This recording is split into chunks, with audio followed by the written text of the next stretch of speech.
Donc toutes ces suppositions ne sont pas échafaudées, et vous avez des exos, ce qu'on appelle des exobiologistes, qui, malgré ça, vont s'amuser à imaginer qu'il pourrait y avoir la vie, parce que la température serait de 20 degrés, et qui font des dessins pour effectivement habituer notre regard et notre pensée sur une vie qui serait effectivement une vie possible ailleurs dans l'univers.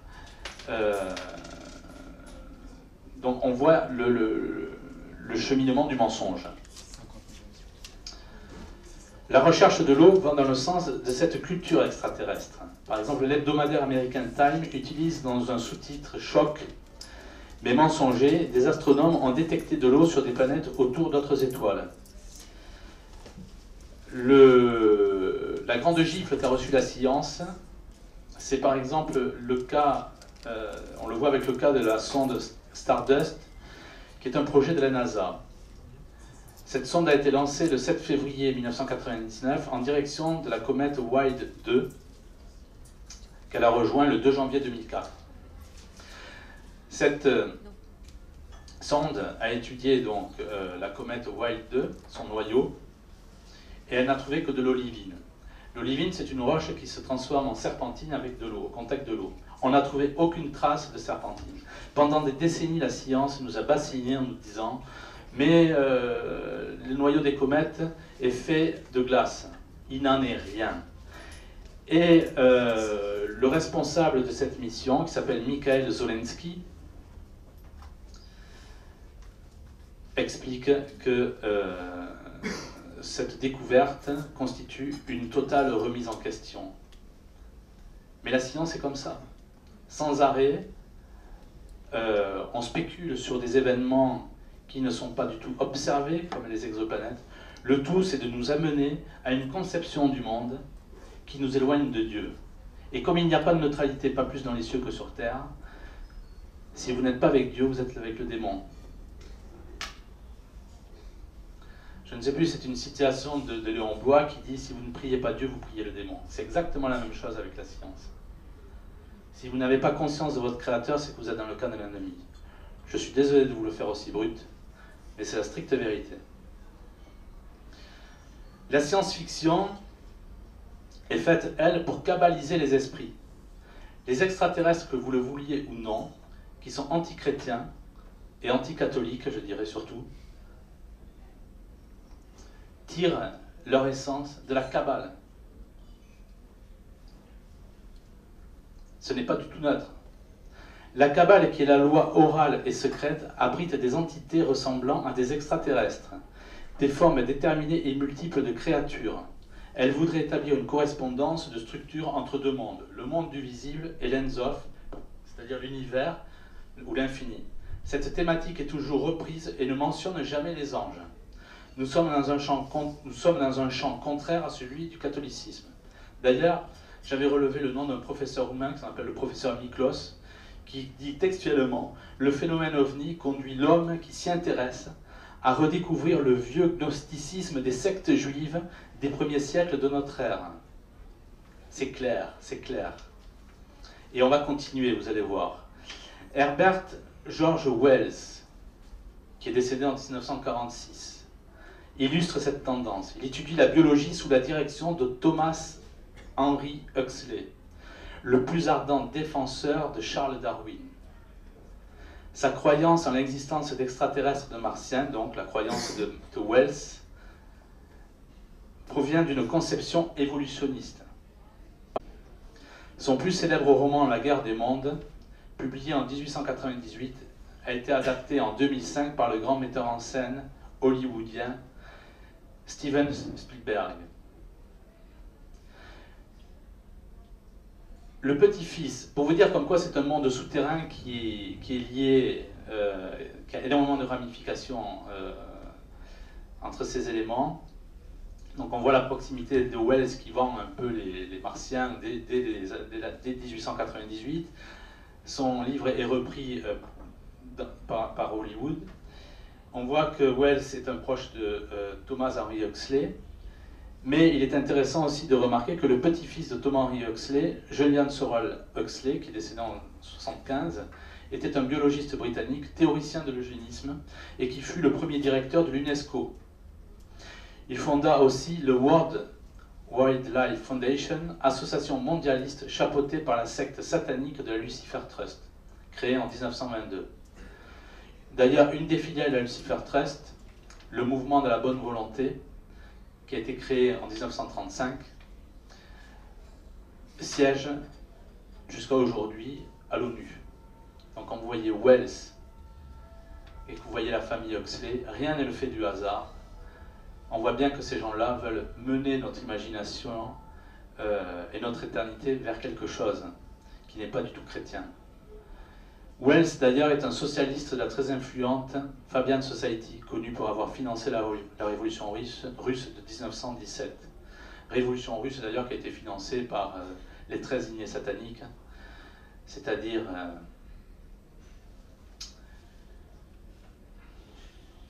les grands banksters, on va les appeler comme ça. Monseigneur Gomme, à propos des sectes, donc il y a 100 ans, explique très clairement d'ailleurs que tout ce qui vient des sectes tire ses connaissances de la Kabbale. C'est-à-dire qu'à l'heure actuelle, les gens pensent avoir une connaissance nouvelle, ce n'est que du réchauffé, ça vient de la Kabbale. Et c'est exactement la même chose avec le père, ça je vous conseille de le lire, le père Julio Mainviel, décédé en 1973, qui est un prêtre argentin, qui affirme lui aussi que tout ce qui n'est pas catholique vient de la Kabbale. Et on a aussi le docteur Pierre Dequesne, ingénieur en génie atomique, qui affirme la même chose dans la science du XXe siècle, mythologie ou Bible du démon, qu'il a écrit en 1996, en s'appuyant notamment sur Newton fréquentant des groupes kabbalistes. Il met tous les grands scientifiques de notre monde en expliquant les fréquentations, on va dire, pseudo-scientifiques qu'ils avaient. Et tout remonte à la Kabbale. En 1974, le prix Nobel d'économie autrichien, Friedrich August von Hayek, écrit « À l'avenir, les hommes verront dans notre époque une ère de superstition essentiellement associée au nom de Marx et de Freud. » Il y a aussi un autre prix Nobel de physique, en 1970, Hannes Olof Gösta Alfen. Il dit « Le triomphe même de la science a libéré des forces qui font apparaître des mythes plus puissants que la science. Il est de plus en plus difficile d'opérer une distinction entre science et science-fiction.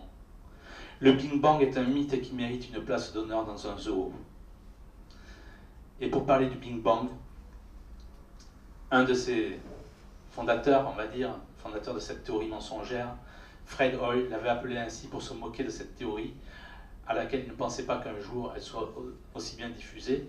Et d'ailleurs, Fred Hoyle pensait que l'univers était stationnaire. Et on n'a jamais repris la théorie, effectivement, de Fred Hoyle sur un univers stationnaire. Et d'ailleurs, pour étayer ce volet, il y a aussi un astronome, Alton Harp, qui est décédé en 2013 à Munich, qui est un Américain, qui a dû quitter les États-Unis parce que justement, il avait expliqué que toute l'interprétation de l'univers avec la lecture en fait, de Doppler-Fuseau était complètement fausse. Il a perdu son travail, donc il a dû aller en Allemagne, et il est décédé donc il y a 2 ans. Vous avez plusieurs scientifiques qui pensent que l'univers est stationnaire. Mais bien entendu, on n'en parle jamais. Tout simplement parce que le but avec cette science qui n'est pas scientifique, mais qui est kabbaliste, c'est d'amener notre esprit sur la science-fiction, sur une thématique qui n'est pas du tout chrétienne. L'univers est une création divine, je vais vous le démontrer. Déjà, le docteur Pierre Dequesne, qui est ingénieur en génie atomique, qui écrit dans son livre, dont je rappelle le titre et je vous recommande vivement la lecture, La science du XXe siècle, mythologie ou Bible du démon. Il écrit « L'univers est homogène et isotrope, dans le cas de l'univers primitif du Big Bang. Or aujourd'hui, il est tout l'inverse, hétérogène et très structuré. » Il écrit encore « La composition chimique de l'univers est identique à celle du système solaire. C'est complètement invérifiable. De plus, les scientifiques n'expliquent pas l'origine de l'hydrogène, qui est la première étape nécessaire pour la nucléosynthèse des autres éléments. Ne parlons pas non plus de la cause de l'explosion initiale. » Il continue. la durée de formation des galaxies est insuffisante. L'évolution des galaxies est à contre-courant de celle de l'univers. La matière des galaxies est arrivée à se condenser dans un univers en expansion. La théorie montre qu'il faut un temps considérable pour former une galaxie supérieure à celui écoulé depuis le Big Bang. Je n'ai pris que quelques points, mais ce qu'explique le docteur Pierre Dequesne dans son livre, que vraiment je recommande, qui ne paye pas de mine, mais qui est vraiment une richesse, il a peut-être une vingtaine de points où il bat en brèche toute la théorie du Big Bang. Vous avez aussi Christian Bizoir, qui est astronome à l'Observatoire de Paris. Lui explique dans des conférences créationnistes que le cosmos, parce que cosmos ça veut dire harmonie, et il explique toute l'harmonie du cosmos. Il dit par exemple que si on multiplie la distance Jupiter-Soleil par 2, nous obtenons la distance séparant Saturne au Soleil. Si cette dernière distance Saturne-Soleil est multipliée encore par 2, nous obtenons la distance Uranus-Soleil. Et il y a plein de mesures qu'il a prises, où il part même en Égypte, où il constate que les temples reproduisent, de par leur construction, les dimensions de l'univers. Si vous n'avez pas compris ce qui s'est passé sur la montagne avec Moïse, vous ne pouvez pas comprendre le savoir qui a été transmis par Dieu à l'homme. La Terre est le centre de la création. Dans la Voie lactée, les étoiles les plus proches de la Terre sont à une distance suffisante pour émettre de la lumière et être visibles sans que nous soyons irradiés. C'est-à-dire qu'en fait, quand vous sortez la nuit avec votre fils ou avec votre un ami ou un parent, vous pouvez regarder tranquillement les étoiles sans être irradié. C'est quand même assez sympa. Le Soleil est décalé de 2/3 par rapport au centre de la galaxie. C'est-à-dire quand on regarde la galaxie, nous sommes aux 2/3 à l'extérieur. Nous ne sommes pas dans un endroit poussiéreux de la galaxie. S'il était moins excentré, donc plus proche de la masse stellaire, les nuits seraient inexistantes. Inversement, si le système solaire était encore plus éloigné du centre galactique, notre ciel serait uniforme et sans étoiles. Nous serions perdus dans l'immensité cosmique. Je ne prends que quelques exemples, parce que là, il y en a des centaines, pour démontrer véritablement que la Terre et l'univers est véritablement le centre de la création. Par rapport aux autres étoiles, les oscillations du Soleil sont très faibles et sa position fournit suffisamment de chaleur et de lumière. L'émission des ondes est parfaite et sans nocivité. L'axe d'inclinaison de la Terre est de 23 degrés, 23,5. D'ailleurs, les créationnistes ne sont pas tout à fait d'accord sur ce sujet. Certains pensent que l'axe de la Terre est apparu après le déluge de Noé. D'autres pensent que c'était peut-être, ça existait peut-être avant. Moi, je suis plutôt de la première tendance. Je pense que c'est apparu après le déluge. En tout cas, l'axe d'inclinaison de la Terre est de 23,5 degrés. Avec beaucoup de précision, l'hémisphère nord, d'avril à septembre, et l'hémisphère sud, d'octobre à mars, reçoivent une répartition équivalente de chaleur émise par le Soleil. Les variations saisonnières sont essentielles pour le renouvellement de la nature, le bourgeonnement des fleurs et des arbres, la reproduction de certaines espèces animales. La distance au Soleil est idéale. Si la Terre était de 10% plus proche du Soleil, elle se transformerait en fournaise. A contrario, si elle était de 10% plus éloignée, un désert de glace couvrirait sa surface.